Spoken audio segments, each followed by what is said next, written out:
Salam para kesatria. Gereja Katolik dan Gereja Ortodoks memiliki tradisi menghormati relikui suci, baik itu relikui orang suci atau santo santa, bahkan relikui yang berkaitan dengan Yesus Kristus. Biasanya relikui Tuhan Yesus yang kita kenal berkaitan dengan peristiwa penyaliban. Tapi kali ini kita akan membahas relikui yang berbeda dan unik. Apa saja itu? Yuk kita bahas bersama.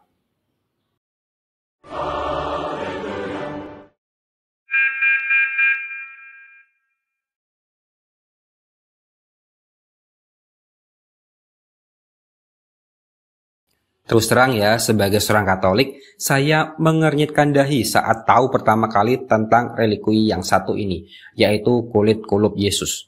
Ada yang tidak tahu apa itu kulit kulup. Kulit kulup adalah bagian yang dipotong saat seseorang disunat. Ya, relikui ini dipercaya adalah kulit sisa sunat Tuhan Yesus. Sesuai dengan Injil, saat berumur 8 hari, Tuhan Yesus diberi nama dan disunat sesuai tradisi Yahudi. Dan ini masih kita rayakan dalam oktav Natal. Uniknya, banyak gereja yang mengklaim memiliki relikui ini. Ada dua legenda terkenal tentang relikui ini.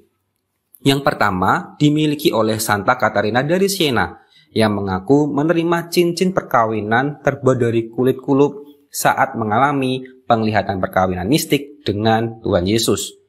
Cincin ini invisible, alias hanya beliau yang bisa melihatnya. Terjadi perdebatan para teolog apakah ini benar-benar terjadi atau hanya metafora. Yang kedua adalah relikui pemberian Charlemagne atau Carolus yang Agung kepada Paus Leo ketiga di abad ke-8. Katanya beliau mendapatkan dari Byzantium. Nah, saat terjadi penjarahan kota Roma tahun 1527, banyak relikui yang hilang, termasuk relikui ini. Sampai 30 tahun kemudian dipercaya ditemukan kembali di sebuah desa di Calcata Vecchia, Italia. Kemudian di desa ini didirikan sebuah gereja bernama Chiesa del Santissimo Nome di Gesù, atau dalam bahasa Indonesia disebut Gereja Nama Tersuci Yesus.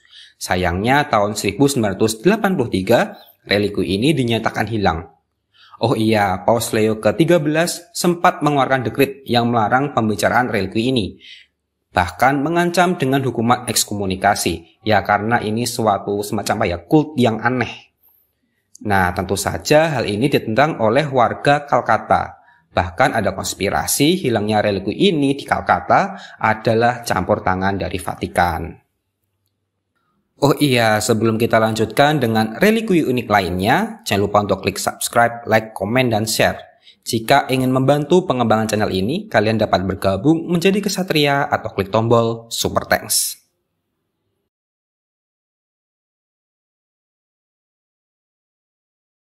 Berikutnya ada tali pusat yang orang Jawa itu bilangnya ari-ari. Ya, betul ari-ari Tuhan Yesus.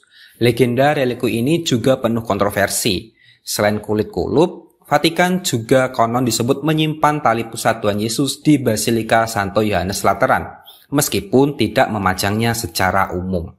Relikui ini dipersembahkan kepada Paus Innocentius ketiga.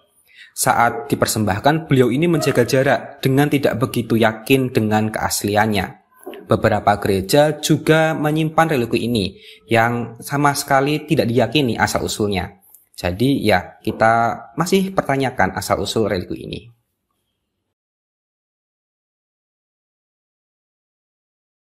Jika umat Buddha memiliki gigi Siddhartha Gautama, dan umat Islam punya gigi Muhammad, orang Kristen tentu punya gigi Tuhan Yesus.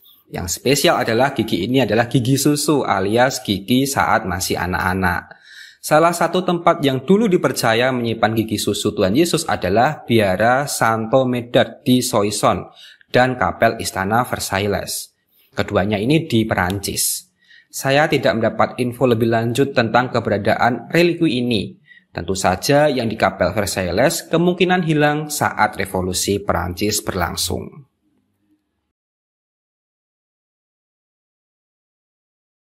Relikui darah Tuhan Yesus yang terkenal tersimpan di Basilika Darah Kudus di Belgia.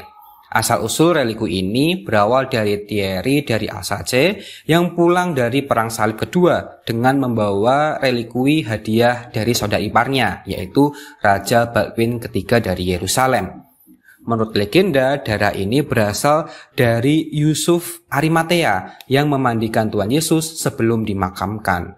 Selain basilika ini, ada juga beberapa gereja lain yang mengaku memiliki relikui serupa, yaitu Basilika San Andrea di Italia dan Kapel Suci di bekas Istana Palais de la Cité, Prancis.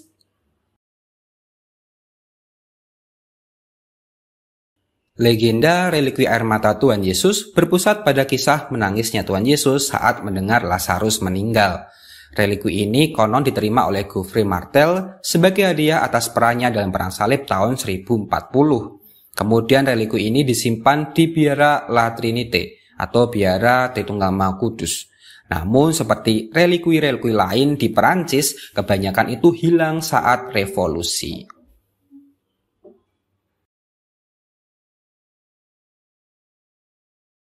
Menarik bukan? Karena biasanya kalau kita berbicara tentang relikui Tuhan Yesus, adanya itu kain kafan Turin, salib, paku, dan mahkota duri. Tapi kali ini beda, karena merupakan tubuh dari Tuhan Yesus sendiri. Nah, jujur saja, apakah kalian percaya relikui ini benar-benar merupakan bagian dari tubuh Tuhan Yesus? Silahkan tulis di kolom komentar ya. Vatikan sendiri menjauhkan diri dari relikui-relikui yang asal-usulnya itu dipertanyakan, bahkan menimbulkan kult-kult aneh gitu ya, kultus-kultus aneh. Dan ingat ya, relikui itu bukan jimat. Hehehe. Terima kasih sudah menonton sampai selesai. Mohon maaf jika kurang berkenan. Sampai jumpa lagi di video lainnya. Salam.